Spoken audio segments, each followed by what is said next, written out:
আসসালামু আলাইকুম guys, welcome back to new blog. সবাইকে জুম্মা মুবারক।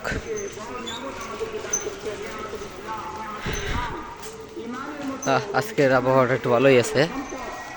আমার নষ্ট ক্যামেরাতেও ভালো লাগতেছে দেখতে।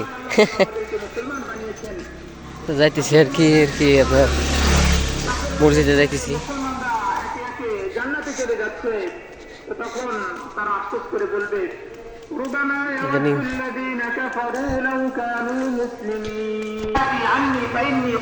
হুজুরের বক্তব্য চলতেছে আর কি, ইমাম সাহেবের। কিন্তু এই আমার বয়স শুনে মনে হচ্ছে এই সেই ইমাম সাহেব না, অন্য ইমাম সাহেব আজকে অন্য একজন বক্তব্য করতেছে মনে হচ্ছে। দেখি চেষ্টা করবো আপনাদের শোনানোর। অনেকদিন তো আমার মুখ দেখেন না আপনারা, দেখছেন না মুখ। আসলে কি সব জায়গা ওইভাবে মুখ দেখাই ওইভাবে করা যায় না, ঠিক আছে? একটু পরে করতে হুজুর কি কয় শুনেন। তোমরা কামিয়াবির দিকে আসো, নামাজের দিকে আসো। তো তারপরেও শয়তান আমাদেরকে ধোঁকা দিচ্ছে। একদম একদম আল্লাহ তাআলার সাথে অঙ্গীকারবদ্ধ হয়ে এসেছি যে আল্লাহ তাআলা রব বলে আমাদের স্বীকার করে এসেছি। এরপরে আল্লাহ রাব্বুল আলামিন আমাদের মাধ্যমে দুনিয়ার জগতে পাঠিয়েছেন।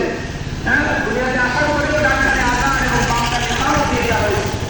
শুরু এবং আমাদের যে শেষ হবে আযান এবং ইকামত হয়ে গিয়েছে, ডাক্তারে আযান দিয়ে দেওয়া হয়েছে এবং জন্মের সাথে সাথে এবং কখন কোথায় বের হবে একমাত্র আল্লাহ তাআলা জানেন, দুনিয়ার কোনো মানুষ জানে না।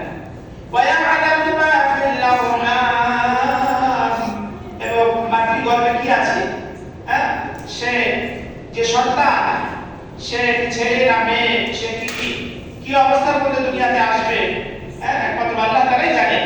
সে কি সৌভাগ্যশীল হবে না দুর্ভাগ্যশীল হবে, একমাত্র আল্লাহ তাআলাই জানেন। ওয়া মা তাদরি নাফসুম মাযা তাকসিবু গাদা, কোন মানুষ জানে না যে সে আগামীকাল কি খাবে, কোন মানুষ জানে না, কোন মানুষের এর মধ্যে নাই। হাদিসে আসছে নবী করিম সাল্লাল্লাহু আলাইহি ওয়াসাল্লাম ইরশাদ ফরমান, মানুষ বলে ইয়াকুলু ইবনু আদম মালি মালি, আদম সন্তান বলতে থাকে আমার মাল আমার মাল। আল্লাহ রাসূল সাল্লাল্লাহু আলাইহি ওয়াসাল্লাম ফরমান, ওয়া হাল্লাকা ইয়া ইবনে আদম, তোমার মাল কোনটা, যেটা তুমি খাইলা। ওয়া হাল্লাকা ইয়া ইবনে আদম ইল্লা মা আকালতা, যেটা তুমি খাইলা এটা তোমার। আও লাবিসতা ফা আবলাইতা, যেটা তুমি পরিধান করে যে পোশাকটি পরিধান করলা ওটাই তোমার। আও তাসাদদাকতা ফা আমওয়াইতা, যেটা তুমি আখিরাতের জন্য পাঠাইলা ওটাই তোমার। কিন্তু আমরা আদম সন্তান বলতে থাকে, মানুষ বলতে থাকে মালি মালি, আমার মাল আমার মাল আমার সম্পদ, কিন্তু আসলেও এগুলো কিছুই আমাদের না।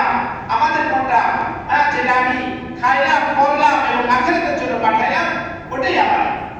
এজন্য আমাদের জন্য আখিরাতের পুঁজি আমাদেরকে সঞ্চয় করতে হবে।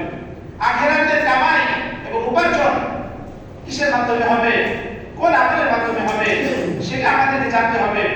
আল্লাহ রাব্বুল আলামিন বলেন কোরআন কারীমের মধ্যে সূরা নাহলে, মা ইনদাকুম ইয়ানফাদু ওয়া মা ইনদাল্লাহি বাক, হে আদম সন্তান, তোমাদের নিকট যেটা আছে ওটা শেষ হয়ে যাবে, ওটা ধ্বংস হয়ে যাবে।